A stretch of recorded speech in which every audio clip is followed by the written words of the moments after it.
Good afternoon, everybody. Hope you guys are having a good day so far. I'm really sorry. I've been pretty sloppy lately.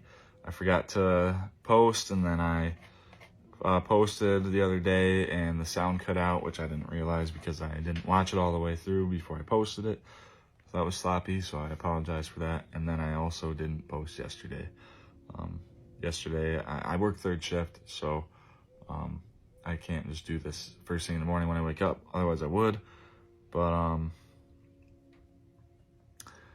so I wake up pretty late in the day, and then yesterday, we had marital counseling, just normal stuff, you know. We just usually do that.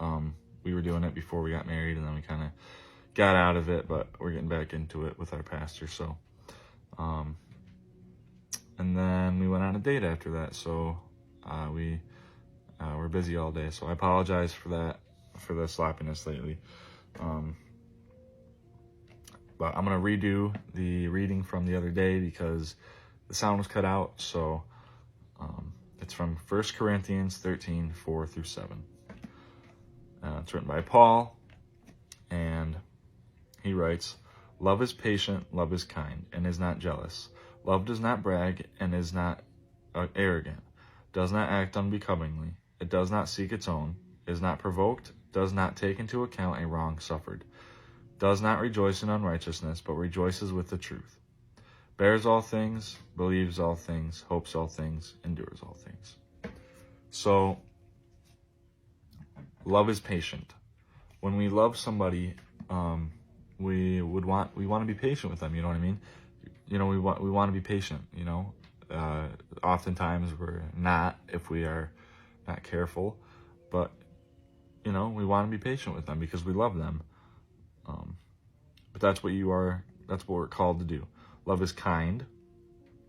So it's not just that normal, you know, everyday kindness, like walking down the street saying, "Hey, how you doing? How's your day going?" It's, you know, being kind, doing things for, you know, let's say an example is doing something for your spouse. You know, if my wife asks me to do something, you know, I just go and do it or go and grab it, whatever she needs, and without grumbling.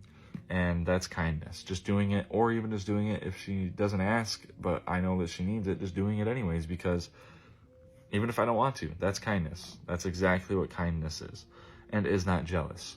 So love is not jealous, you know, don't be jealous of others. And it's not that, you know, I mean, don't be jealous of, you know, like your spouse working with a girl or a guy, depending on who you are. You know, if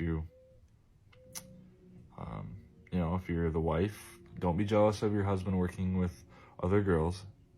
He's not flirting with them, unless he is, and that's not good. But either way, don't be jealous. That doesn't condone his actions. If he is flirting with them, don't do that if you are. But and husbands, you know, if your wife works with other men, you know, realize she's faithful to you. She's loyal to you. She's not just gonna go flirt with them just because she works with them. And it's not just that kind of jealous. It's also talking about, you know, don't be jealous of other Christians, you know, thinking, you know, they're better than me. They're a better Christian than me. I want to be like them. No, you are called to be Christ-like, not like other believers. You're not called to be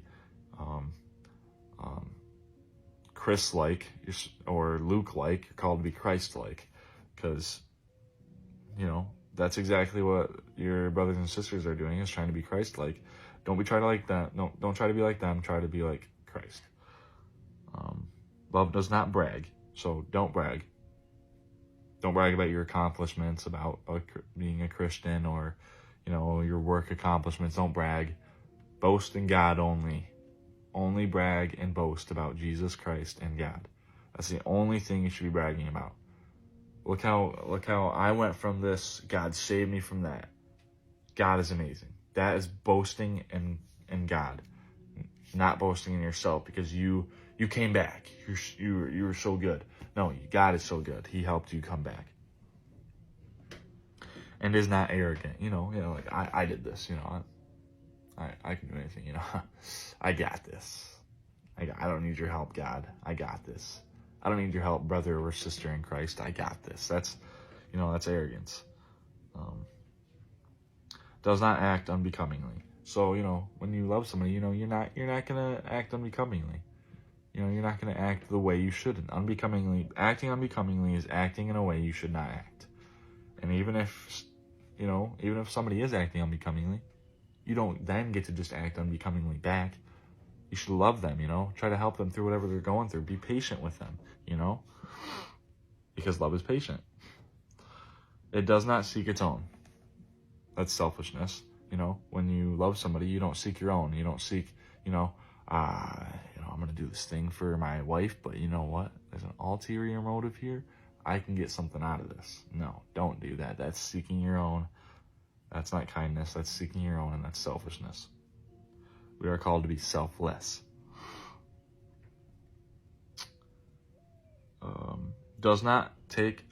Is not provoked. We're not provoked.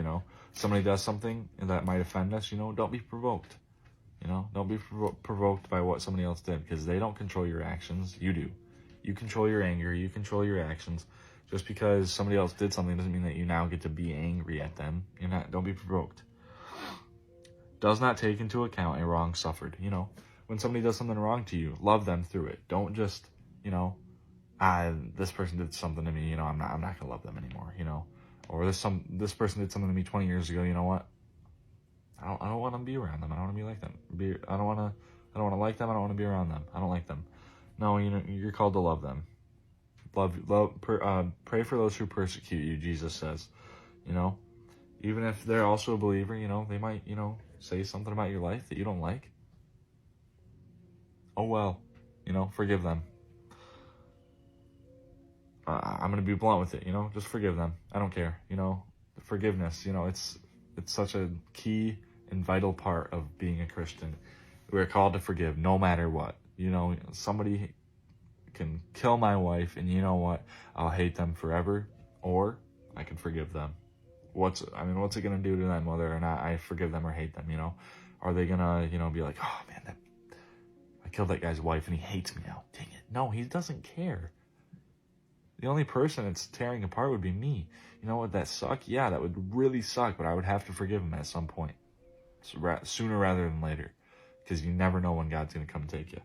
Sorry, I went off on a little tangent there. Does not rejoice in unrighteousness, but rejoices with the truth. So, we're not called to rejoice with unrighteousness. People who do unrighteous things, don't rejoice with them. Rejoice with people who do the truthful things of the Bible and of God. Bears all things. So we are called to bear all things. When, bear with each other. The common saying, bear with me here. Yeah. You're called to do that. Bear with me. Bear with each other, through the hard times, bear with each other. Help them through it. Believes all things. So love is not blind. That's not what this is saying. I believe you. I believe you. I believe you. I believe you. No, you believe them no matter what. Don't just, give them the benefit of the doubt, but give them the benefit of the doubt, but do not just be like, I don't believe you. Don't believe them. Give them that benefit of the doubt. Sorry, my grandpa was asking me something. Believes all things. Yeah, so we're supposed to, somebody, you just believe everybody, everything, don't be naive. But, we're called to believe them, believe what they say is true. And if they're not being truthful, that's on them, not on you. Don't make it on you. Make it on them, if that's what they want to do. If they want to be untruthful, then that's on them. Hopes all things. So yeah, we're called to hope. God, hoping that God can do something is not just like, oh, I hope you can, but I'm not sure. No, it's, hope is what God gives us. We know that he will help us, and we have hope that he will. Endures all things. So love endures everything. Endures through the hard times, through the easy times, endures through everything. We're called to endure. That's all I have for you guys today. I hope you guys have a good rest of your day, and God bless.